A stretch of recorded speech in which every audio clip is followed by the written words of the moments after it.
कर्मयाव्या श्लोकापर्यंत आपण आलो होतो. जो कर्मयोग विषय त्या ठिकाणी पूर्ण झालेला आहे. या दुसऱ्या अध्यायामध्ये जे आपण मागच्या पाहिले हे 5 विषय आहेत. पहिला जो भाग आहे तो ज्यावेळेस अज्ञानाच्या प्रवाहामध्ये अर्जुन हा अज्ञानाला ज्ञान समजून पांडित्याचा व्यसन मारतो आणि नंतर मग त्याला अशी जाणीव होते की हे आपलं अज्ञान कुठेतरी आपल्याला कारणीभूत आहे सगळं दुःख आणि शोक करण्यामध्ये. म्हणून जेव्हा त्याला अज्ञानाची जाणीव होते आणि तो भगवंताला शरण जातो आणि तो म्हणतो की बाबा मी तुझा शिष्य आहे, मी तुला शरण गेलेलो आहे आणि माझं कल्याण त्याच्यामध्ये आहे, अशा प्रकारचा मार्ग मला तू दाखव, असं ज्यावेळेस तो म्हणतो तेव्हा भगवंतांनी सांगायला सुरुवात केली भगवद्गीता. आणि मग भगवद्गीतेची सुरुवात जी आहे ती ज्ञानाने आहे, सुरुवात ही सांख्ययोगाने आहे. तेव्हा दुसरा जो विषय तो आत्म्याचा अमरत्व कसं आहे, स्वरूपाचं ज्ञान त्यांनी सांगितलं. आणि भगवद्गीतेची सुरुवात ही ज्ञानापासून आहे आणि त्याचा जो विस्तार आहे ना तो मग नंतर कर्मयोग आहे. तर दुसऱ्या अध्यायाचं जर काही बीज असेल, दुसऱ्या अध्यायाचं बीज जर काय असेल ना तर ते बीज हे पूर्ण भगवद्गीतेचं बीज हे दुसऱ्या अध्याय आहे. म्हणजे ज्याला आपण उपक्रम असं म्हणतो की कुठलाही ग्रंथ जो असतो ना याच्यामध्ये पहिल्यांदा त्या ग्रंथामध्ये काय दिलेलं आहे याची जे काय एक संक्षिप्त अशा प्रकारचे जे स्वरूप असतं ते स्वरूप हा दुसरा अध्याय आहे. आणि दुसऱ्या अध्यायामध्ये ज्ञान आणि कर्म हे दोन्ही सांगितलेले आहेत.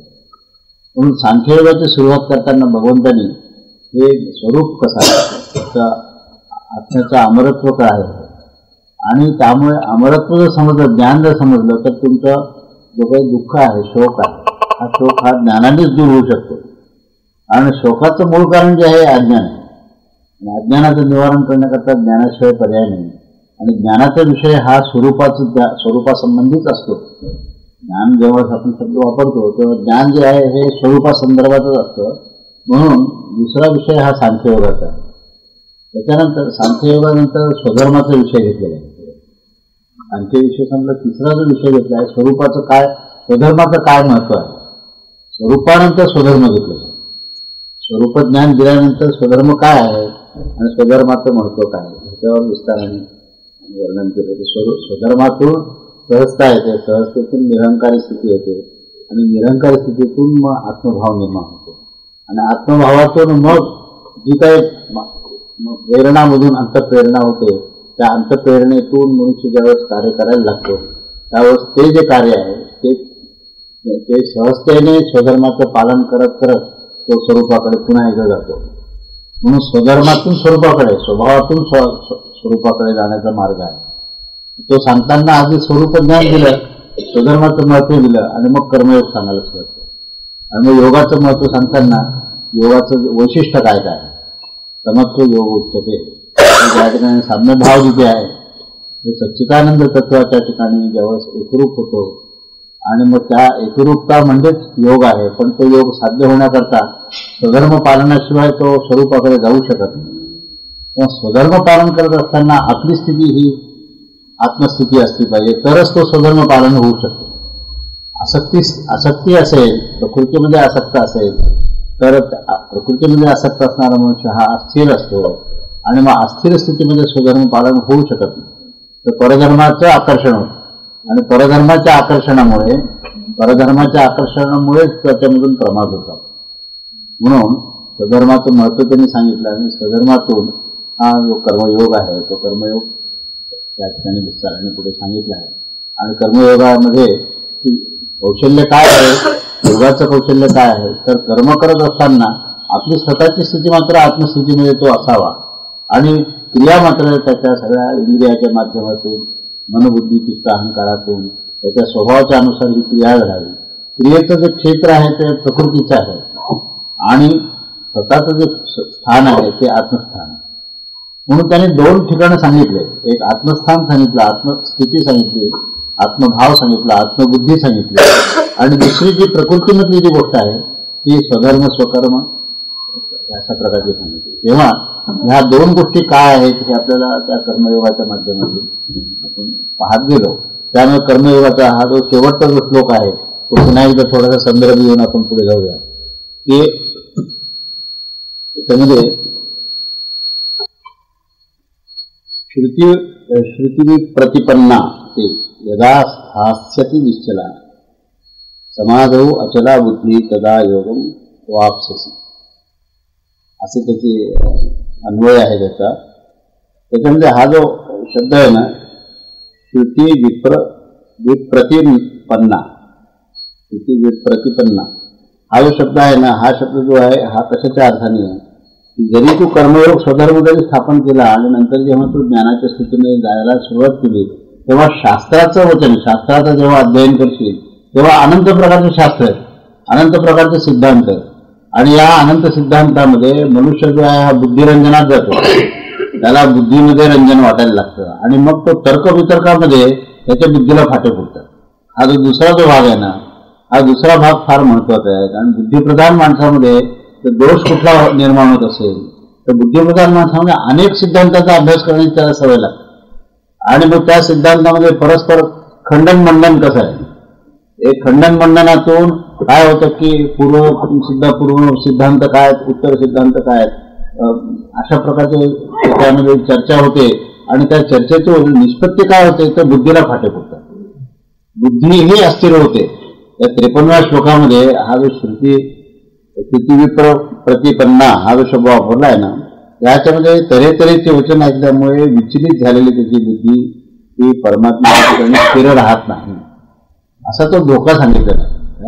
आणि मग ती जर निश्चल जोपर्यंत होत नाही, ती निश्चल केव्हा होईल, ज्यावेळेस तो सेवाभावाने स्वधर्माच्या अनुसार कर्म करत असताना तो परमेश्वराची अनुसंधान जेव्हा ठेवेल. आणि मग श्रुतिवचन जे काय असतील ते असतील, पण माझं अनुसंधान परमेश्वराशी आहे म्हणून परमेश्वराच्या अनुसंधानात ज्यावेळेस तो होईल त्यावेळेस शब्द वापरला, निश्चल असा शब्द वापरला. तर तो निश्चल अशी स्थितीमध्ये राहील तो. आणि मग हे जे काही अनेक फाटे बुद्धीला फुटलेले आहेत ते अनेक फाटे हे नष्ट होऊन तो योगस्थितीमध्ये जाईल आणि त्याची बुद्धी ही स्थिर होईल. असं या ठिकाणी म्हणजे ह्या 53व्या श्लोकामध्ये मुख्य त्यांनी असं सांगितलेलं आहे की बुद्धीला जे फाटे फुटतात ते फाटे केव्हा बंद होतील, जे अनेक मार्ग बुद्धीला केव्हा बंद होतील, ज्यावेळेस तो परमेश्वराच्या सेवेमध्ये राहील, त्यावेळेस तो कर्मयोगामध्ये स्वधर्मामध्ये राहील आणि त्या स्वधर्माच्या अनुसार सेवाभाव करत असताना अखंडपणे परमेश्वराशी अनुसंधान साधेल. त्यावेळेस हे जे काही अनेक शाखा ज्या बुद्धीला झालेल्या आहेत त्या शाखा नष्ट होऊन तो योगस्थितीमध्ये जाईल आणि परमेश्वराशी अखंड योग निर्माण होईल. असा हा त्याच्यावेळेस विधान केलं भगवंतांनी, त्यावेळेस त्याच्यातून हा प्रश्न निर्माण झालेला आहे की असं प्रकारचं जे काही स्थिर बुद्धी ज्याची असते, त्याची बुद्धी जी परमेश्वरामध्ये एकरूप झाल्यानंतर ती बुद्धी ज्यावेळेस स्थिर होते तर त्यावेळेस असा स्थिर बुद्धी असणारा जो पुरुष असेल त्या पुरुषाचे लक्षणं काय असतात आणि त्याची जी स्थिर बुद्धी जी असते त्या स्थिरबुद्धी असणाऱ्या पुरुषांचा बोलणं कसं असेल, चालणं कसं असेल, बसणं कसं असेल, म्हणजेच आचरण कसं असेल. म्हणजेच काय की ज्याची बुद्धी स्थिर झालेली आहे अशा स्थिर बुद्धीच्या पुरुषाची हे आचरण काय कसं असेल. आता याच्यामध्ये हा जो प्रश्न विचारला ना, ह्याच्यामध्ये प्रश्न असा विचारण्याचं अनेक कारणं आहेत की निश्चल बुद्धी ही कशी काय होऊ शकते, हा फार मोठी जिज्ञासा आहे. बुद्धीला हे अनेक प्रकारचे शंका कुशंका येणं हे बुद्धीचं लक्षणच आहे. एखादं विधान, एखादं तत्वज्ञान कोणी सांगितलं तर जिज्ञासा जागृत होणं हे मनुष्याचं लक्षण आहे. ते जसं जसं स्वीकारणं हे मनुष्याचं लक्षण नव्हे.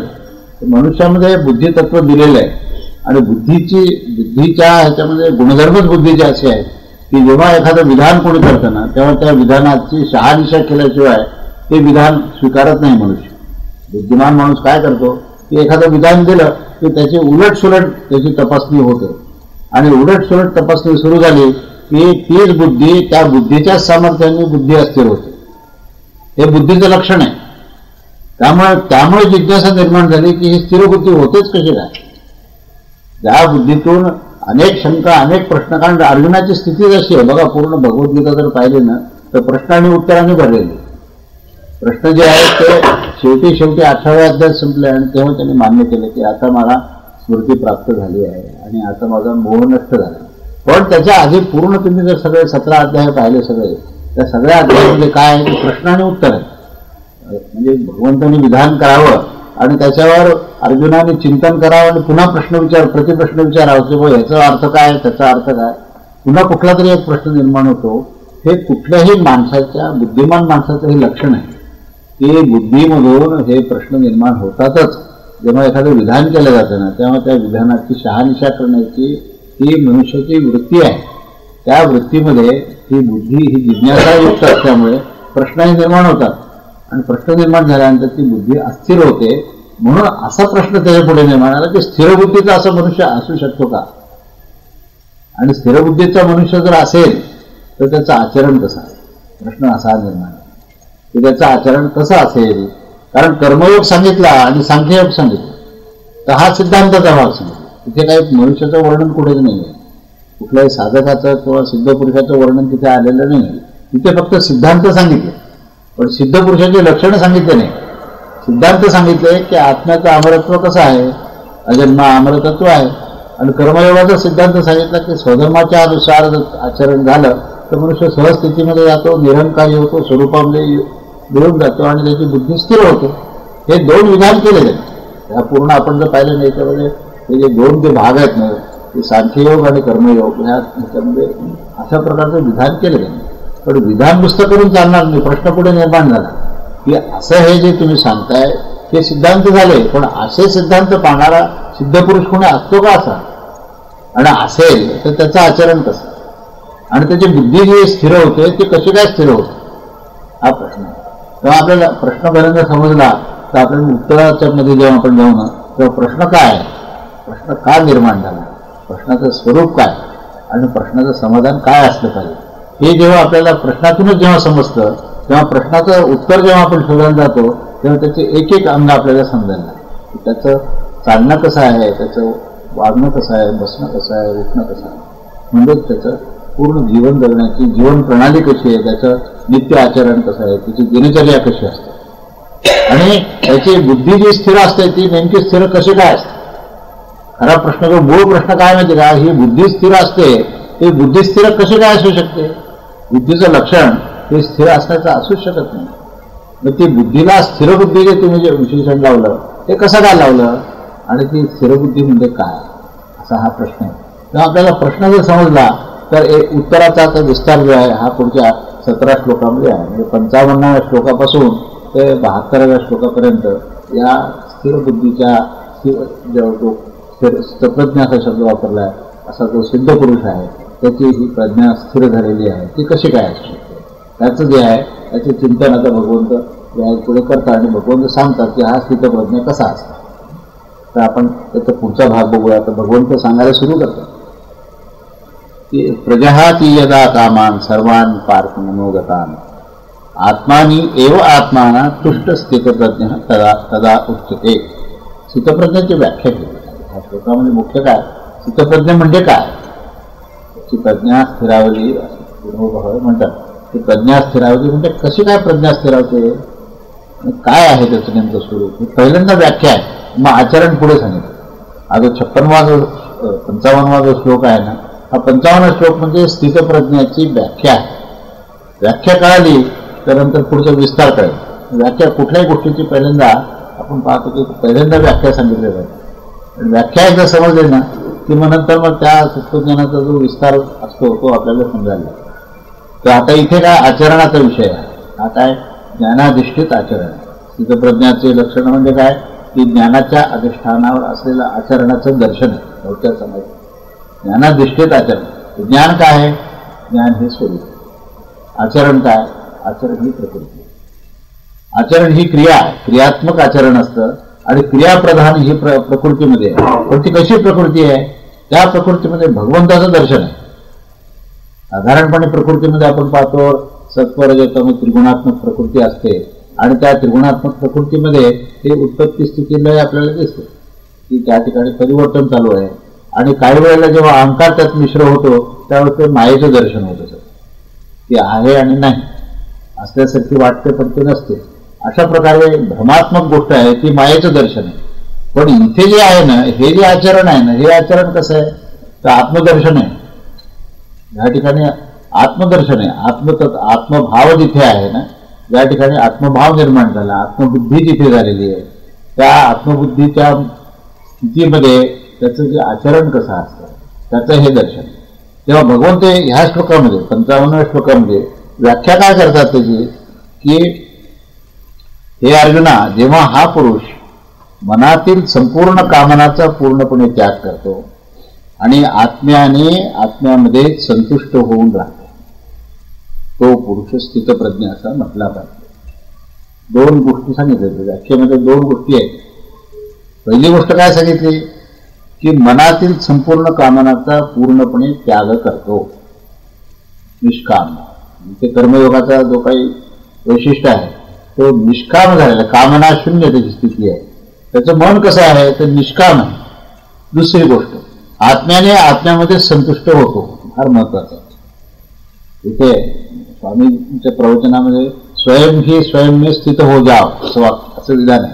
स्वयं ही स्वयं में स्थित हो जाओ, स्वयं शब्द वापरले. हे स्वयं म्हणजे काय, स्वयं म्हणजे स्वरूप. जेव्हा मनुष्य आत्मस्थितीमध्ये असतो तेव्हा तो स्वतःच्या स्थानात असतो, आणि जेव्हा तो अहंकारात असतो ना तेव्हा तो प्रकृतीत आसक्त असतो. एक अहम तत्व आहे आणि दुसरं स्वयं तत्व.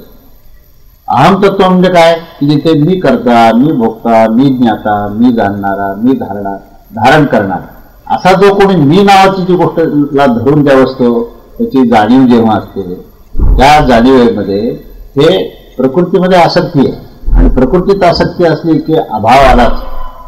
आसक्तीमध्ये अभाव आहे, आणि जिथे अभाव आला तिथे कामना आली. आसक्तीतून अभाव आहे आणि अभावातून कामना, आणि कामनेतून मग काय, कर्मफलाचं बंधन आहे. त्याच्या अगदी विरुद्ध अनासक्त भाव असेल, आसक्ती नाही आहे प्रकृती. हे केव्हा असेल, जेव्हा तो आत्मस्थितीत असेल. तेव्हा नुसतं आपल्याला म्हणून चालणार नाही की मी निष्काम आहे, तिथे मी शब्द आला, माझी सगळ्या इच्छा संपल्या, माझा शब्द आला. म्हणजे अजून ते सगळं पुसलं नाही. तसं त्या हिंगाची ही बाटली असते की नाही, हिंग सगळा जरी टाकला तरी त्या हिंगाचा वास राहतो वाटेल काय. तसं माझी मी नम्र झालो, माझ्या सगळ्या इच्छा संपल्या असं जो सांगणार आहे ना, त्याच्या इच्छा संपल्या ही सुद्धा त्याची अहंकाराची जी पुणपुण आहे ती त्याच्यामध्ये राहतेच काय. त्याच्यामुळे आता जोपर्यंत आत्मभाव नाही तोपर्यंत तो निष्काम नाही. हे दोन गोष्टी एकाच वेळेस घडतात, एकानंतर एक घडत नाही, एकाच वेळेस घडतात. ज्यावेळेस तो आत्मभावात आहे तेव्हाच तो निष्काम. निष्काम झाल्यानंतर आत्मभावात झाला असं नाही. ज्यावेळेस प्रकाश शिरतो अंधार खोलीमध्ये त्याच वेळेस अंधार जातो. असं नव्हे की आता प्रकाश शिरल्यानंतर हळूहळू अंधार जाईल. अशी हजारो वर्षाची अंधार आहे एखाद्या गुहेमध्ये. म्हणून त्याच्यामध्ये सूर्यकिरण समजा आले किंवा प्रकाश टाकला तर 1000 वर्षापासून मी अंधार होतो तर मला जायला वेळ तर लागेल ना. असं नाही होत. ज्या क्षणी तिथे प्रकाशाचा प्रवेश झाला त्या क्षणी अंधार नष्ट होतो. हे जसं विधान आहे त्याप्रमाणे ज्या वेळेस आत्मभाव आहे तेव्हाच तो निष्काम आहे. तेव्हा बघा म्हणजे कर्मयोगात सुद्धा ज्ञान कसं लपलेलं आहे. पुष्कळदा काही काही लोक कंपार्टमेंट करतात, कर्मयोग वेगळा, ज्ञानयोग वेगळा, भक्तियोग वेगळा. पण असं नाही आहे. कर्मयोगामध्ये निष्काम किंवा अनासक्त हे जे दोन शब्द वापरले ना ते त्याला त्या शब्दाचा अर्थ ज्ञानयोग आहे. इथेच ज्ञान लपलेलं आहे. कारण जेव्हा तुम्ही निष्काम म्हणता, जेव्हा तुम्ही अनासक्त म्हणता ना तेव्हाच तो स्वरूपामध्ये बसतो. आणि जेव्हा स्वरूपामध्ये बसलं म्हणता तेव्हा ते ज्ञानच आहे. गंमत बघा, म्हणजे कर्मयोग आणि ज्ञानयोग या दोघांची कुठेतरी पुढे श्लोक पण दिलेला आहे की लोक जे भिन्न समजतात तो बालिशपणा आहे म्हणून. असा एक अर्थाचा श्लोक आहे. जे माणसं हे कर्मयोग आणि ज्ञानयोग हे भिन्न भिन्न आहेत असं जे समजतात ते बालिश लोक आहेत असं भगवंतांनी सांगितलं. याच्या अर्थाचा एक श्लोक आहे. काय असं का सांगितलं? कारण कर्मयोगामध्ये अनासक्त शब्द वापरलाय, कर्मयोगामध्ये निष्काम शब्द वापरला. आणि अनासक्त आणि निष्काम ह्या दोन शब्दाचा अर्थ आपल्याला सखोल जाणून घ्यायचा असेल तर अनासक्त तेव्हाच आहे जेव्हा तो स्वरूपात आहे. आणि स्वरूपामध्ये असण्याचे लक्षण काय तर तो ज्ञानी आहे. आता हे तेच लक्षणं पुढे पाहिजे. स्थितप्रज्ञाचे लक्षण जे आहेत ना हे आत्मस्थितीमध्ये असलेल्या व्यक्तीचे लक्षण आहेत. जो आत्मभावात गेला तो स्थितप्रज्ञ आहे. म्हणजे बघा एकाच वेळेस किती गोष्टी, किती लक्षणं आले त्यात. तो आत्मभावात गेला, तो स्वरूपामध्ये स्थिर झाला, तो निष्काम झाला. जो स्वरूपात स्थिर झाला तो अनासक्त झाला. जो स्वरूपात स्थिर झाला त्याची बुद्धी स्थिर झाली. याच्यात काय केलेलं आहे, मनामध्ये कुठल्याही कामना राहत नाही. कामनेचा उदय कुठून आहे, पुढे आपण अजून सखोल जाऊ. कामना कुठून निर्माण झाल्यावर, अनंत जन्ममृत्यूच्या चक्रामध्ये भ्रमण करत करत कारण देहामध्ये सर्व कामनांचा समुच्चय आहे. तिथं बीजस्वरूपामध्ये ते आहे, ते नष्ट नाही होत. बीजस्वरूपामध्ये कारण देहामध्ये ते पूर्णपणे असं बंच तयार आहे. आणि जेव्हा तुम्ही बाहेर कुठे प्रलोभन तुम्हाला झालं की त्यातलं मधलं बीजातून एक वृत्ती निघते आणि ती वृत्ती प्रवृत्तीमध्ये परिवर्तन होते आणि ती परिवर्तन झालं की तुम्हाला आकर्षण निर्माण होतं. पण ते मध्येच आहे, तुमच्या कामना जे आहेत ते मध्येच आहे. मग कसं काय तुम्हाला मुक्त व्हायचं, मुक्त कसं होणार, ते तर काय नष्ट होणार नाही, वासना तर काही नष्ट होत नाही. तर तुम्हाला काय करावं लागेल, तुमची जागा बदलावी लागेल. तुम्ही जेव्हा आत्मस्थितीत जाल तेव्हा ह्याचा प्रभाव तुमच्यावर होणार नाही, नष्ट होणार नाही. आणि ते प्रकृतीचे अंग आहेत. तुमचा तो व्यापच नव्हे. मुळातून काय माहिती आहे का, मन नावाची जी गोष्ट आहे की नाही, ती मन नावाची गोष्ट ही प्रकृतीचा अंश आहे, तुमचा नाहीच आहे. आम्ही तुमचा मानतो म्हणून त्याला त्याग करावा लागतो. वास्तविक त्याग कशाचा होतो माहिती आहे का, त्याग अशाच गोष्टीचा होतो जी गोष्ट मी माझी आहे असं मानतो म्हणून त्याला त्याग करावा लागतो. जी गोष्ट माझी नाहीच आहे त्याला त्याग काय करणार. आणि ती केव्हा होईल, जेव्हा स्वरूपात जाईल त्यावेळेस तो त्याग करण्याची स्थितीत राहत नाही. त्यागाचा विषय कुठपर्यंत आहे माहिती आहे का, जोपर्यंत तुम्ही जवळ घेऊन ठेवलेलं आहे.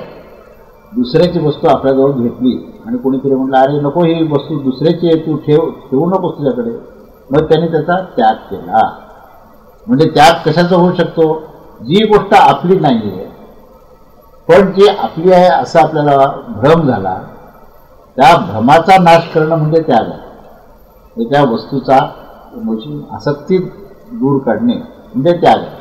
म्हणजे मनातून कामनेचा त्याग करणे हा जो विषय आहे ना, हा विषय केव्हा शक्य आहे, ज्यावेळेस तुम्हाला हे लक्षात येईल की मन नावाची वस्तू माझी नाही आहे. हे प्रकृतीमधले जेवढे जेवढे म्हणून अंग आहेत ते माझे नाहीच आहेत, असं ज्यावेळेस केव्हा होईल, तेव्हा जेव्हा मी नावाची वस्तू काय आहे ती स्वयं आहे, स्वरूप आहे. स्वरूपाशी तो एकरूप झाला की याचा त्याग हा स्वाभाविक होतो. अन्यथा जी गोष्ट आपलीच नव्हती, बाहेरची वस्तू जे आता माझ्या मनामध्ये येणारे विचार हे माझ्या कारण देहामध्ये असलेल्या अनेक इच्छेचा जो समुच्चय आहे त्यातून निर्माण होतात. पण त्या दोन्ही गोष्टी माझ्या नाही आहेत म्हणून ते त्यागास योग्य आहे, म्हणून त्याचा त्याग होऊ शकतो. एक बाजू. दुसरी त्यागाची बाजू अशी आहे की तुम्ही ठरवा का ठरवू नका, तर तो तुमचा त्याग करतो. उदाहरण, आम्हाला देहाची खूप आसक्ती आहे, ठीक आहे, देहाबद्दल असं वाटतं की देह चांगला राहावा, स्वस्थ राहावा, उत्तम राहावा, 100 वर्षाचं आयुष्य मिळावं, खूप इच्छा आहे माणसाची. पण देहाचा एक स्वतंत्र विचार करू, देह तुमचा स्वीकार करतो का, विचार करा ना. आता एक आपण दोन बाजू आपण हे करू, एक देह आणि एक तुम्ही. बरोबर, तुम्ही काय करता, ह्या देहाला पकडून ठेवता आणि म्हणतात की हा देह टिकला पाहिजे, चांगला राहायला पाहिजे, स्वस्थ राहायला पाहिजे, परमेश्वराचं मला दर्शन घ्यायचंय. 100 निमित्त सांगाल तुम्ही, काय असतील काय चांगलेच निमित्त सांगावे लागतात म्हणून आपण चांगले निमित्त सांगतो की परमेश्वराचं दर्शन पाहिजे म्हणून आम्हाला देह टिकवायचा आहे. म्हणजे असं काहीतरी सांगितलं तर टिकेल अशी अपेक्षा असते. पण गंमत अशी आहे माहिती का की तो देह तुम्हाला प्रत्येक क्षणी सोडत असतो. देह तुमचा त्याग करतो, तुम्ही देहाचा त्याग करतो. गंमत बघा. आणि देहाला माहिती आहे की ही तुमच्या बरोबर तो टिकू शकत नाही, तो राहूच शकत नाही. जी प्रकृती आहे ना ती पुरुषापासून भिन्नच आहे आणि ती प्रकृती पुरुषाचा त्यागच करत असते. प्रश्न पुरुषाचा आहे माहिती आहे का, पुरुष प्रकृतीचा त्याग करत नाही. ही गंमत बघा. म्हणजे सूक्ष्मतेने जर अभ्यास केला तर मला सांगा आजपर्यंत असा कोणी योगी पुरुष तुमच्या पाहण्यात आहे का की ज्याने आपलं वय तिथे तिथे थांबवलंय? असा कोणी सिद्ध पुरुष तुमच्या पाहण्यात आहे का की ज्याने त्या देहाचं ठरवलं की त्यागच करायचं नाही आणि पण देहाने मात्र त्याचा त्याग केला नाही, असं कुठलं ऐकण्यात आहे का? देह सातत्याने जीवात्म्याचा त्याग करतोय पण जीवात्मा मात्र देहाला पकडून घेण्याचा प्रयत्न करतो. हे जसं सत्य आहे ना तसंच मनामध्ये असलेल्या कामना आहेत, त्या कामना आपल्याच आहेत असं समजून त्याची आसक्ती बाळगून त्याला पकडून ठेवणारा जो जीवात्मा आहे तो जीवात्मा जेव्हा परमेश्वराशी एकरूप होतो त्यावेळेस त्या कामनेचा आपोआप त्याग होतो. आणि एरवी सुद्धा त्या कामना टिकतात का? बघा अजून एक उदाहरण, तर आपल्या लहानपणी आपल्या ज्या कामना होत्या त्या आपल्या तरुणपणी राहिल्या का? आणि आपल्या तरुणपणी ज्या आपल्या कामना होत्या त्या वृद्धपणी राहिल्या का? म्हणजे कामनेने तुमचा त्याग केला, तुम्ही कामनेचा त्याग केला नाही. पुन्हा एकदा गंमत बघा, कामनेचा जर विचार केला तर कामना जी आहे ही तुमचा त्याग करत असते. फारच म्हणजे लक्षपूर्वक अध्ययन करण्याचा विषय आहे. पण तुम्ही कामनेचा त्याग करत नाही, विस्मरण होतं कामनेचं आणि मग नकळतपणे त्याग होतो. कोणीतरी असं जुने मित्र जर भेटले ना, मग लहानपणच्या गोष्टी निघतात आणि मग लहानपणी आपल्याला कुठली गोष्ट आवडत होती याची चर्चा होते आणि मग म्हणतो अरे मी विसरलोच होतो. का विसरलो होतो? कारण कामनेने तुझा त्याग केला होता, तू कामनेचा त्याग केला नाही. ही गंमत बघा. पण तो जो सिद्ध पुरुष आहे, तो स्थितप्रज्ञ आहे, तो मात्र वेगळा आहे बरं का. त्याचं काय माहिती का, त्यांनी कामनेचा त्याग केला याचा अर्थ असा की तो आत्मस्वरूपात बसला. आणि आत्मस्वरूपात बसला तर कामना ही टिकतच नाही. म्हणून मनामध्ये, कारण कामना ही, कामनेचा प्रवेश मनामध्ये, कामनेची सुरुवात कुठे आहे? कारण देहामध्ये कामना अशी बीजस्वरूपात बसलेली. ती पहिल्यांदा काय होते? वृत्तिकार होते आणि चित्तावर प्रहार मारते. चित्तावर प्रहार मारला की चित्तामध्ये कंपन होतं आणि त्याच्यातून प्रवृत्ती निर्माण होतात. त्या ज्या प्रवृत्ती आहेत त्या बुद्धीच्या माध्यमातून मनात येऊन बसतात आणि मनामध्ये संवेदना निर्माण होतात, प्रलोभन निर्माण होतात. मला हे पाहिजे होतं, मला ते पाहिजे, मुक्त, मला प्रशंसा पाहिजे, मला लौकिकता पाहिजे, मला धन पाहिजे, अशा प्रकारच्या कामना निर्माण होतात. पण त्याचा उदय जो आहे हा कारण देहातून आहे. कारण देहातून चित्तावर प्रहार मारत मारत बुद्धीच्या माध्यमातून मनामध्ये ती संवेदना निर्माण होते आणि ती कामना जी आहे घर करून बसते आणि मग त्याचा ध्यास लागतो की ही वस्तू आपल्याला पाहिजे. आणि मग कालांतराने काय होतं की जसं वय पुढे सरकतं तसं मग त्या कामनेचा आपोआप त्याग होतो. पण तो कामनाच त्या व्यक्ती त्याग करत असते. पण ज्या ठिकाणी जो सिद्ध पुरुष आपल्या आत्मस्थितीमध्ये जाऊन बसलेला, परमेश्वराशी एक रूप झालेला, त्या ठिकाणी ती कामना टिकतच नाही. ती येते आणि जाते, कारण येणं स्वाभाविक आहे. कामना येणं हा दोष नव्हे, पण त्याला आपली मांडणं हा दोष आहे. हे लक्षात. कोणी म्हणाल की काय हो काय माझ्या मनामध्ये फार वाईट विचार येतात. मी म्हटलं काही घाबरायचं कारण नाही, आहेत म्हणून येतात, पण त्याला धरून बसू नको, ते आपोआप जाते. तू साक्षीत्वाने त्याकडे पाहा ना, आणि ते तुझी नाहीच एक वस्तू. तू जेव्हा रस्त्याच्या काठावर उभा राहिला तर पुष्कळ गाड्या निघून जातात. तुझं म्हणशील मग ही कार माझी आहे, ती कार माझी, तर तू कोठ्या दिसवशील. पण रस्त्याच्या काठावर उभा राहिला म्हणून काय रस्त्यावर चालणारे वाहनं तुझे होऊ शकत नाही. उद्या ट्रॅफिक पोलीस जर म्हणेल की बाबा माझ्या नियंत्रणाखाली या सगळे गाड्या जातात, तर त्यामुळे हे सगळ्या गाड्याचा मी मालक आहे, तर लोक म्हणतील त्याचं डोकं बिघडलेलं दिसते, नाही का. तसं आपल्या मनात आपण ट्रॅफिक पोलीस सारखं समजणार नाही किंवा आपल्या मनामध्ये येणारे विचार हे कसे काय की येतात आणि जातात, त्याला पकडून ठेवायची आवश्यकताच नाही.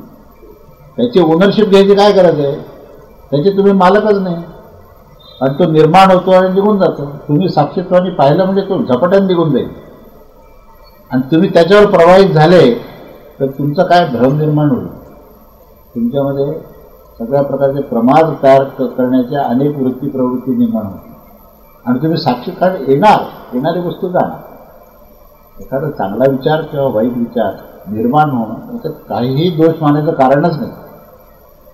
दोष नेमका कुठे हे लक्षात घ्या की त्याला पकडून त्याच्याशी प्रवाहित होणं आणि त्याच्यापासून पुन्हा काही अपेक्षा करणं, की काहीतरी फार भोग मिळतील आणि फार सुख मिळेल अशा प्रकारची जी काही अपेक्षा ठेवून मनुष्य वागतो ना, तेव्हा त्याच्या हातून प्रमाद करतो. तेव्हा येणाऱ्या गोष्टी ह्या जातात आणि ज्यावेळेस तुम्ही आत्मस्वरूपामध्ये आहात किंवा जो सिद्ध पुरुष आत्मस्थितीमध्ये असतो त्या ठिकाणी त्याचा सहजच कामनाचे त्याग. म्हणून मनामध्ये कामनेचा त्याग होणं हे त्याचं पहिलं लक्षण आहे. आणि दुसरं लक्षण काय दिलं तर आत्माच आत्म्यामध्ये संतुष्ट होतो. आत्माच आत्म्यामध्ये हे दुसरं लक्षण आहे त्याचं. आणि मग ही व्याख्या पूर्ण केली गेली. त्याला त्याची तो स्थितप्रज्ञ आहे, त्याची बुद्धी ही स्थिर आहे. आता हा दुसरा जो भाग आहे ना, आत्माच आत्म्यामध्ये स्थिर होतो, आत्माच आत्म्यामध्ये संतुष्ट होतो. आता संतुष्ट हा शब्द जो आहे ना, हा शब्द असा आहे की हा स्वरूप लक्षणाशी निगडीत. स्वरूप लक्षण आपण पाहिले की सच्चिदानंद हे स्वरूप लक्षण. आपण समत्व योग उच्चते याच्यावर सुद्धा समत्व या शब्दामध्ये आपण पाहिलं की हे समत्व म्हणजे काय, की साम्य तत्व काय आहे, हे सच्चिदानंद तत्व. हे सत्तत्व आहे तेच चित्तत्व आहे, जे चित्तत्व आहे तेच आनंद तत्व आहे, हे समत्व. या समत्व तत्वामध्ये आनंद तत्व हा अंतिम परिणाम. तो जो स्थितप्रज्ञा असतो की नाही तो नेहमी अखंड आनंदी असतो. का असतो आनंदी? कारण तो आत्मस्थितीमध्ये गेलेला असतो. आणि आत्मस्थितीमध्ये गेल्यानंतर लक्षणच बाहेर येणार ना. जो आत्मस्थितीमध्ये गेल्यानंतर दृश्यमान काय असेल त्याचे लक्षण असतील. ते लक्षण काय आहे तर आनंदी लक्षण आहे.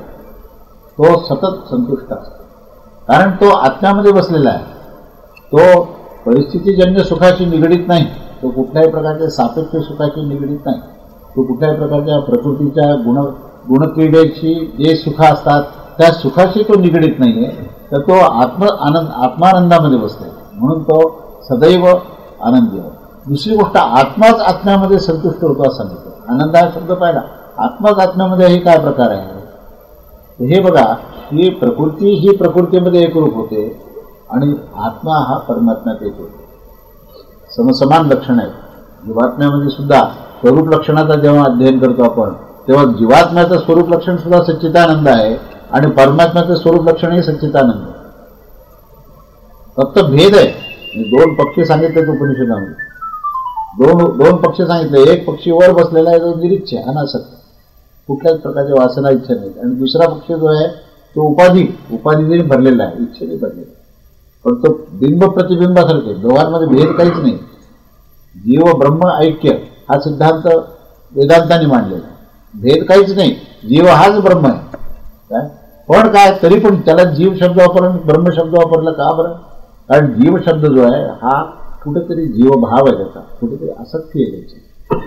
ही आसक्ती ज्यावेळेस नष्ट होते त्यावेळेस सगळ्या लक्षणं परमेश्वराची न्यायची सारखी असतात. म्हणून जीवात्माच फक्त परमात्म्याशी एकरूप होऊ शकतो, प्रकृती होऊ शकत नाही. प्रकृती जी आहे, तुम्ही देवाचं अर्चन पूजन तुम्ही हळदी कुंकू गंध लावाल सगळं वा, पण तुमच्या हाताला तुमच्या डोळ्याला परमेश्वराचा आनंद दृश्यमान जरी दिसत नसला तरी अंतःकरणामध्ये कुठंतरी आनंद जो निर्माण होतो ते स्थान कोणतं आहे तर ते जीवात्म्याचं स्थान आहे. आणि त्याचा जो जीवभाव आहे तो प्रकृतीतून एकदा बाहेर निघून गेला की तो जीवात्मा हा परमेश्वराशी एकरूप होतो. म्हणजे आत्मा आणि परमात्मा हे समसमान सारख्या लक्षणं असल्यामुळे आत्म्याचं आणि परमात्म्याचं नातं होऊ शकतं. प्रकृतीचं जे आहे हे प्रकृतीमध्ये क्रीडा करत असतं. त्यामुळे हे दोन ज्या गोष्टी आहेत ना ह्या दोन गोष्टी भिन्न आहेत. एक उत्पत्ती स्थिती लय असणारा प्रकृती आहे, एक जी आहे ही सत्वरजतम त्रिगुणात्मक क्रीडा करणारी प्रकृती आहे. की त्याच्यामध्ये कुठल्या ना कुठल्या प्रकारचे विकार आहेत, त्यामध्ये निर्माण होतं, काही काळ राहतं आणि नष्ट होतं. पण जीवात्मा जो आत्मा जो आहे तो अमर आहे, अजन्मा आहे, अनंत काळापासून आहे, अनंत काळापर्यंत राहणार आहे, अशा प्रकारचा तो. आणि परमेश्वरही तसाच आहे. त्यामुळे त्या दोघांची एकरूपता आहे. पण ती एकरूपता आपल्या लक्षात का नाही येत? कारण आपण ह्या प्रकृतीमध्ये आसक्त आहोत. ज्या क्षणी ही आसक्ती संपली, ज्या क्षणी आपण आत्मभावात गेलो त्या क्षणी तो फक्त आत्मभावात तुम्ही राहू शकणार नाही. जेव्हा तो ज्ञानामध्ये एकदा अधिष्ठित झाला की नाही तर फक्त ज्ञानाने तो राहू शकणार नाही. तर तो ज्ञानाबरोबर परमेश्वराशी एकरूप झाल्याशिवाय त्याचा पूर्णविरामच नाही आहे.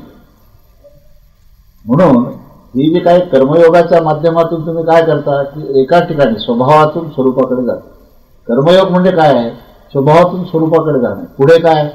स्वरूपामध्ये एकदा गेला की जे काही ज्ञान प्राप्त झालं ना तिथे तुम्ही स्थिर राहू शकत नाही. तर त्या स्वरूपातून तुम्ही परमेश्वराचीच एकरूप होतो. कोणी म्हणाल की आता मला ज्ञान झालं, आता मला पुढे काही करायचं नाहीये, तर अजून ज्ञानच झालं नाही. आणि ज्यावेळेस त्याला खरोखर ज्ञान होतं तेव्हा तो ज्ञान झालेल्या सांगण्याच्या अवस्थेत राहत नाही, कारण तो परमेश्वराशी एकरूप होतो. ही गंमत बघा कशी. ज्ञानाची स्थिती सुद्धा अशी आहे की ज्ञान होईपर्यंत मला ज्ञान प्राप्त करायची ही जाणीव आहे, ही जिज्ञासा आहे. ज्ञान प्राप्त झाल्यानंतर ज्ञान प्राप्त झाल्याची जाणीवही संपलेली आहे आणि तो परमेश्वराशी एकरूप झालेला आहे. म्हणून त्याचं फक्त दर्शन काय, त्याचं लक्षण काय, तो आनंद. जो संपूर्ण ज्ञानी कसा झाला हे जर तुम्हाला पाहायचं असेल त्याचं लक्षण एकच आहे की तो अखंड संतुष्ट आनंद असतो. हेच ज्ञानाचं लक्षण. पुष्कळ बाकी भरपूर लक्षण दिले, पण सगळ्यात मुख्य लक्षण जर काय असेल तर तो नेहमी अखंड प्रसन्न, त्याला उद्वेग नावाची गोष्टच नाही. त्याला कुठल्याही प्रकारची अप्रसन्नता, उद्वेग अशा प्रकारची गोष्ट त्याला स्पर्श करू शकत नाही. तो अखंड आनंदी आहे. आणि अखंड आनंदी असलेला जो आहे तो जो आत्मतत्व आहे ते आत्मतत्व परमेश्वराशी अभिन्न होणं हे त्याचं लक्षण. तेव्हा सच्चिदानंदच सच्चिदानंदात विलीन होतो. फक्त त्याचा जीवभाव आहे तो प्रकृतीतल्या आसक्ती दूर झाल्यामुळे जीवभाव घटतो. म्हणून जीवात्मा हा शब्द सुद्धा जीव आणि आत्मा असं दोन शब्द आहेत. जीव ही धारणा आहे. कसली धारणा? ही प्रकृतीमध्ये आसक्ती असलेली धारणा. ती आसक्ती नष्ट झाली तर जीवभाव नष्ट होतो. आणि आत्मतत्व जे आहे ते स्वतःच परमात्म्याचं रूप धारण करतो. आणि त्याचं लक्षण काय असेल तर त्याचं लक्षण म्हणजे तो अखंड आनंदी असतो. म्हणून दुसरं त्याचं जे चरण सांगितलं, दुसरं लक्षण जे सांगितलं व्याख्येमध्ये की आत्माच आत्म्यामध्ये संतुष्ट होतो आणि मनातील सर्व कामना ही नष्ट होतो. असा जो आहे ना, अशा सिद्ध पुरुषाची बुद्धी कशी असते तर ती बुद्धी स्थिर असते. त्याला स्थितप्रज्ञा असं म्हणतात. का बरं म्हणतात? कारण काय की त्या बुद्धीला आता अस्थिरता असायचा प्रश्नच नाही. या स्थिर तत्वामध्ये जेव्हा ती बुद्धी जाते तेव्हा ती स्थिरच नाही का होणार? तुम्ही जेव्हा एखाद्या शांत आणि स्थिर स्थानावर उभे राहिले तर तुम्ही स्थिर असाल. आणि तुम्ही चालत्या गाडीत बसले आणि म्हणाले की मला स्थिर व्हायचं आहे तर गाडीतून खाली उतर ना. मग तुला जर स्थिर व्हायचं असेल तर अस्थिर गोष्टीचा त्याग कर. स्थिर गोष्टीपाशी येऊन बस, तू स्थिर होशील. बुद्धी अस्थिर कुठपर्यंत आहे? बुद्धी अस्थिर ही प्रकृतीमध्ये असेपर्यंत आहे. प्रकृतीमध्ये जोपर्यंत आसक्ती आहे तोपर्यंत बुद्धी अस्थिर आहे. पण बुद्धी स्थिर केव्हा होते? ज्यावेळेस तुमचा आत्मभाव झाला, ज्यावेळेस तुम्ही स्थिर तत्वामध्ये एकरूप झाला त्यावेळी ती बुद्धी अस्थिर कशी काय राहू शकेल? अशा बुद्धीलाच प्रज्ञा असेल. प्रज्ञा हा शब्द प्रयोग का केला? प्रज्ञा तीच की ज्यावेळेस आत्मभावामध्ये तो परमेश्वराशी अभिन्न स्थितीमध्ये ज्यावेळेस जीवात्मा जातो तेव्हा त्या जीवात्म्याला हे मन आणि बुद्धी घेऊन जात होतो. कारण एकदा मन आणि बुद्धी त्याला परमेश्वरापासून आपल्यामध्ये घेऊन येते. जीवात्म्याचं वस्तीस्थान कुठे आहे? मनबुद्धीमध्ये. आणि मनबुद्धीमध्ये जेव्हा आसक्त असतो तेव्हा तो जीवात्मा मी प्रकृती असं म्हणतो. आणि जेव्हा तो जीवात्मा या मनबुद्धीला घेऊन परमेश्वराशी एकरूप होतो त्यावेळेस ते मन आणि ती बुद्धी जी आहे ती परमेश्वराच्या लक्षणाने युक्त होते. आणि अशी जी बुद्धी आहे ना, अशी बुद्धी ही स्थिर बुद्धी आहे. त्या बुद्धीला प्रज्ञा असं म्हटलेलं आहे. कशी प्रज्ञा आहे ती? तर ती स्थितप्रज्ञा आहे. म्हणून स्थितप्रज्ञाचे लक्षण सांगण्याची स्थितप्रज्ञेची व्याख्या सांगितली. व्याख्या काय सांगितली की जेव्हा मनुष्य हा परमेश्वराची अभिन्न होतो त्यावेळेस त्याची बुद्धी ही स्थिर होते. त्याच्या मनातून सर्व कामना नष्ट होतात आणि तो स्वतः अखंड आनंदी राहतो. असा जो अखंड आनंदी आहे, असा जो निष्काम भावाने युक्त असलेला सिद्ध पुरुष आहे, त्या सिद्ध पुरुषाची जी बुद्धी आहे ती अखंडपणे स्थिर असते आणि त्या व्यक्तीला स्थितप्रज्ञा असं म्हणतात. अशा रीतीने स्थितप्रज्ञाची व्याख्या आपण आज पाहिली. त्याच्यानंतर आता स्थितप्रज्ञाची जे काही लक्षणं आहेत ते आपण पुढच्या रविवारपासून पाहू. अवधूत चित्त